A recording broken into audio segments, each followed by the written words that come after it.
you. I'm sure there's a few questions. I mean, we've not even touched on detoxification and that sort of thing. So, hands up, and I will get to you all. Yes, gentleman in the white who's wired up. Thanks for coming today. Thanks for the talk. That's been really, really great to go over some of the basics. And one of the things I'd like to talk about is the biggest thing that's made, one of the things that's made the biggest difference in my life is hypnosis. So it's the mindset piece. It's being able to, touching on it there, being able to realise that actually 90% of what this thing tells you is probably not very helpful, or at least you have a choice to listen to it or not.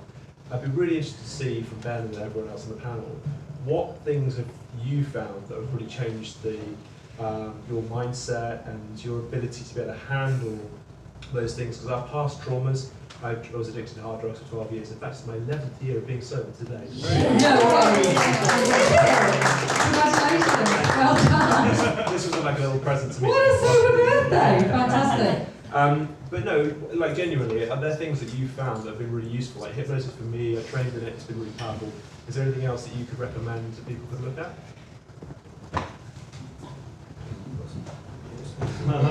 Yeah, I know these guys have some good thoughts. Davinia probably does too. So for me, prayer, breath work, and ice baths.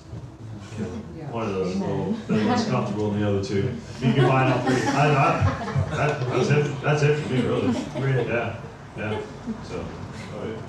Yeah, so I mean, I'm in recovery as well. I've done 15 years without booze, so I get that achievement, you know. And then for me, with my recovery is I obviously follow a spiritual sort of like lifestyle that keeps me grounded. But me being me, I kind of need to elevate myself sometimes. So I do a lot of the cold exposure. I do MCT all in the morning. I just try and rev up that noradrenaline. I like to operate really high octane throughout the day, but really nurture my sleep at night. So as soon as I kind of carb load at night, so I get into that very sort of restful, cozy sort of feeling at night, and then I drift off to sleep as well, because I mean, for me, sleep is paramount. If I don't sleep, I'm literally dancing with the devil and alcohol, you know. So for me, just like Ben said, I need to follow a spiritual principle, because me on my own, I'm useless and I'm run on self-will, and wherever my will takes me is just a disaster. So there's that, I've got that in my artillery, but on top of that, I use a lot of MCT all in the morning, and it seems to just, I don't know, it just clicks, things click into place, and I run as well. I run to house music, and there's something about the 90s house music that just gets me on point. I mean, I'm literally living in a nightclub. It's pathetic. What is love?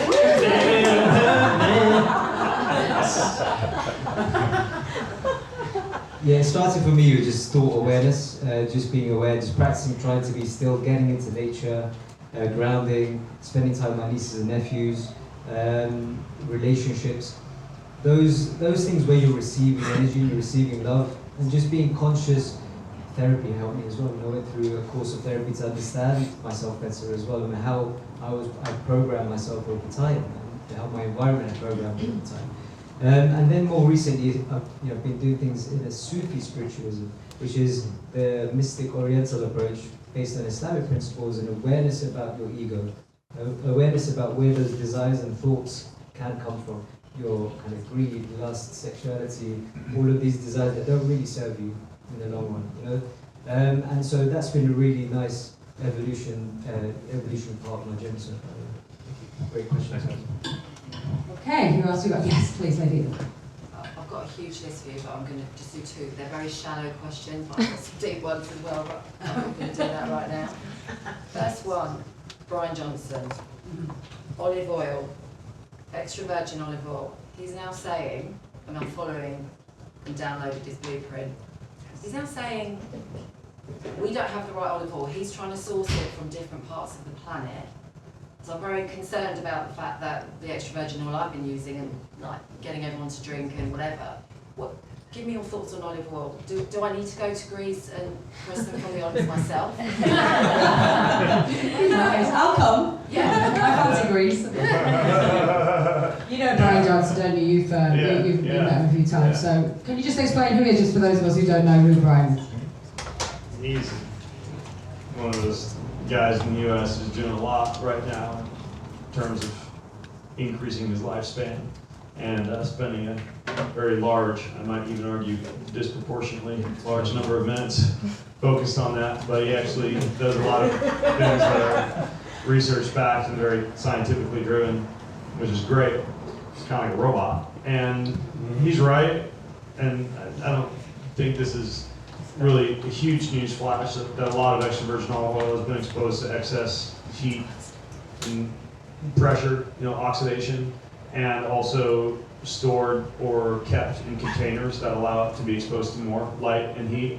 And some of it has even been combined with seed-based oils, like canola oil, for example. And so it is important to make sure that you choose brands that really are true olive oil that has had its fragility recognized and respected and been stored properly. But no, you don't have to go to Greece to harvest it. And I mean, there's hundreds of brands that actually do a good job with olive oil. Like in the US, I'm part of an olive oil quarterly club where I get 3 or 4 bottles shipped to my house every quarter that are from good places, and they pass the cough test, and when you taste the olive oil, you get that little cough in the back of your throat, and all the bottles are they're non-transparent, and they're kept in a cold environment, and they arrive to the house nice and cold. So yeah, it's important. It is. Yeah. And I mean, it's shocking how many restaurants tell you they use olive oil, and in most cases, it's not. I mean, it's just not. And so you do have to ask, and I even sometimes travel with my own olive oil that I'll bring out to a restaurant in a tiny little bottle just to make sure that it is the good stuff. So yeah, that's important. Can I just ask you, regarding olive oil, I think I listened to one of your podcasts, and it's to do with the harvest time of olive oil is important as well, not just when you bought it. It's important to see when the olive oil was actually manufactured. Can you just explain, and how much should we be consuming? The harvesting is more going to affect the flavor and the antioxidant content. It's more like the shipping and the storing and the packaging and what it has or has not been mixed with. It's going to affect the quality. As far as how much, there's not a lot of really robust research on exact quantities and volumes. I'm usually at 2 to 3 tablespoons per day. And I put it on ice cream. I'll stir it into drinks. I drizzle some on my smoothie. I try to put olive oil on a lot of different things. Same thing with dark chocolate. And Brian Johnson's saying he's super into olive oil and dark chocolate. I think he's on something. There's actually pretty good research on both. So yeah, correct. Okay. Sorry, second back up. Oh, I'm sorry, second question, yes. Dr. Reed might have something to Dr. add. Reed, He likes to talk about chocolate. And you can Brian Johnson? It's more on Brian Johnson. Yeah, of course it is. Yeah, so I think he's How much does he spend in a year on longevity? well, it went to 2 million a year, right? So So he's going to be poor and old. yeah, well, this is blueprint and really Depends takes on off. how much olive oil he sells. But yeah, I got interviewed by the Telegraph after Brian Johnson's article came out, and they said, "Is it really that expensive to deliver longevity?" And we came up with a figure that actually probably, depends on your starting point and where you're at, and how much you want to reverse. That it's probably more closer to £20,000 a year you could spend on a whole body approach to longevity. If you follow Brian Johnson, you'll see that he does things for his skin, things like stem cells and radio frequency microneedling. He does the body sculpt, the M-sculpt equivalent, which is building your muscle beyond voluntary contraction that you can take it. And we're now applying that, we've been applying that, we have all that technology, so we're applying that for our patients that need a bit of reversal. For example, polymyalgia rheumatica, where they can't get to the gym and train because their muscles are too sore. Or have got spinal, their disc compression, and they're not able to, get to do the squats exercises. So this is where we can use smart technology to be able to provide the muscle hypertrophy, its volume and size of the proximal muscles that increase the number of mitochondria that will allow you to take more oxygen and make more energy. So you'll see, if you haven't been to our facilities, please sign up for a tour. You'll see that we've considered the biological approach to longevity, and now we're engaging with the musculoskeletal approach to longevity with the bone strong device that's there to improve bone density, and the muscular devices that we have that strengthen the pelvic floor and all the muscle groups as well. And of course we have the skin reversal. Everyone wants to look good as well, right? Not just feel strong, but look good as well. So we have skin reversal techniques and hair reversal, hair aging reversal techniques as well. So the tech is available, the smart tech is there. And so I just wanted to add to that when it comes to Brian Johnson. I think he's done a really smart strategy in 20 grand a year. I'm planning to launch one later on this year with about 20 patients, and we're going to compete on the Rejuvenation Olympics. Why not? Yeah. Okay, so your next question was that. Did you want another question? Another one over here. Okay. So Rose, Okay, over there. Sorry, behind the bar. Thanks to all of you for the talk. That was great. You mentioned about the body's ability to recharge through electrolytes, minerals, this sort of thing. How do you think about that and about hydration, electrolytes in general? What do you mean, how do I think about it? So what do you taste? What do you find most helpful? Do you find it really does recharge you? With water, reverse osmosis or double carbon block filtration. And if you can structure afterwards through a pour-through structured filter or what's called a coherent filter, it allows the water to have more what's called H3O2 bonding, which is much more similar to how the water would be structured if it was like traveling underground through a natural spring. And so if you really want to get like super duper orthorexic about your water, that's kind of like the way to do it. Or just drink like good glass bottled spring water. And then as far as minerals go, I think, there are some more expensive minerals like ketone.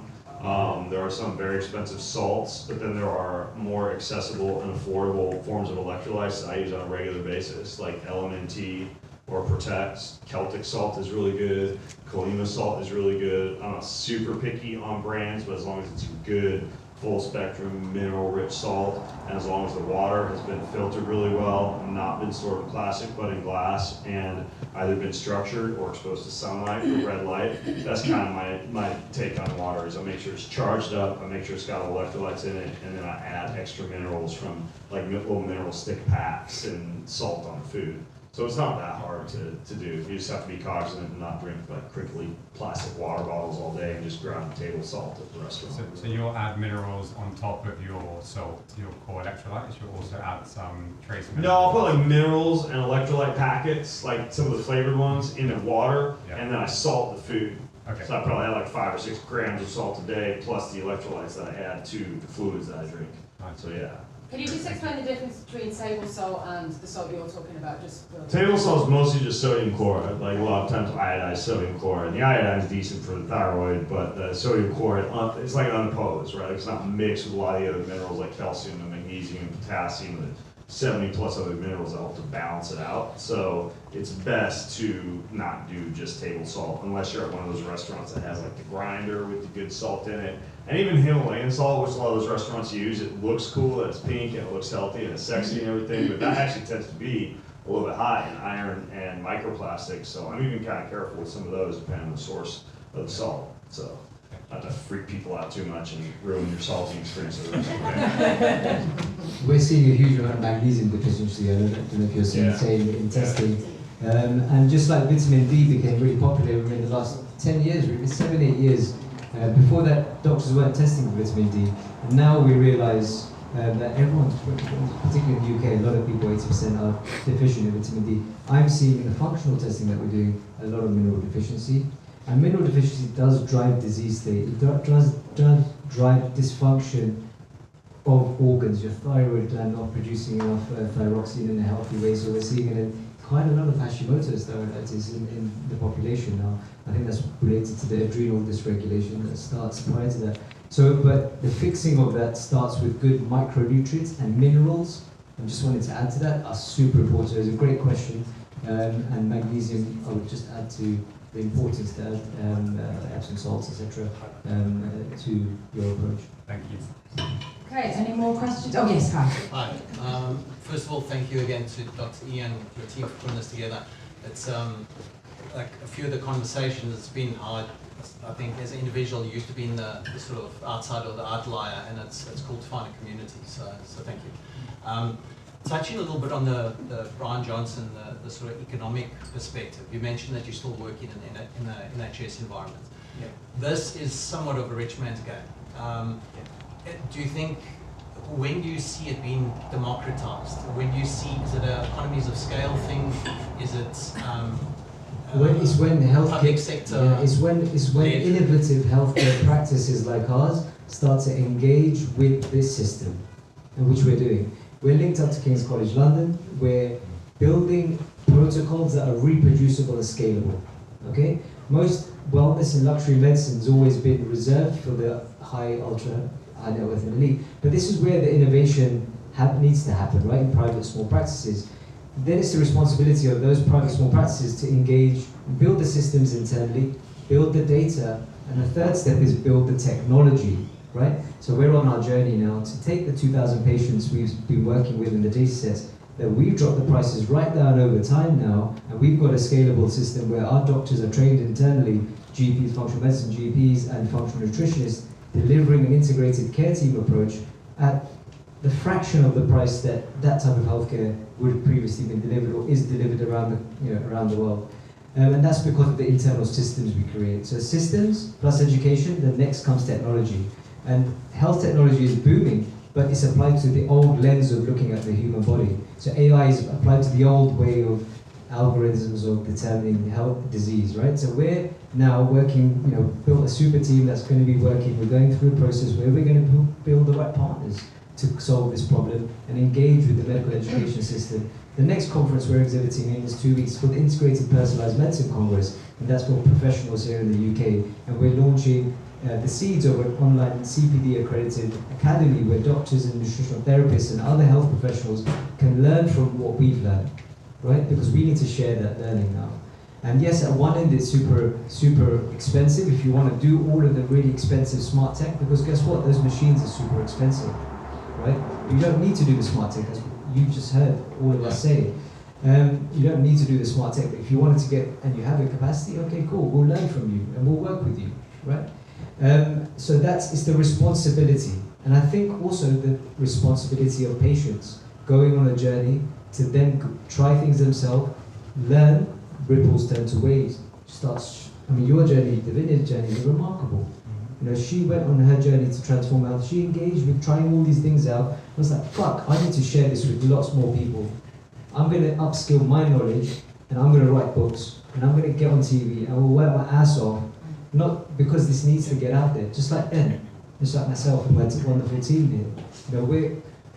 We all have a responsibility in that, and we are taking those steps between us. A lot of the education you're talking about is doing free things day to day. A lot of your books all about things you can identify these things and do free things day to day. But sometimes you need a bit of additional support. Systems, data, technology. If any of you want to help us with any of those, please come and find us. We'll be welcoming that with open arms. Cool. Thank you. I also envision a bright and exciting future where every homeless man has a transdermal peptide for their balding scalp, and laser light probe for their nose, and an NAD suppository up their butt, and a stem cell injection for their dick. Let's work for that future. Why not? Yeah. You started fundraising yet? Really, just to add that healthcare is not free. Yeah. We only receive it free because insurance covers it, or the government pays for it. But it's not free. It's really expensive to deliver a healthcare system, and we need to get over that and understand that, and then build data. And the insurance companies will start paying for this type of healthcare. They've already started to pay for functional medicine in the US.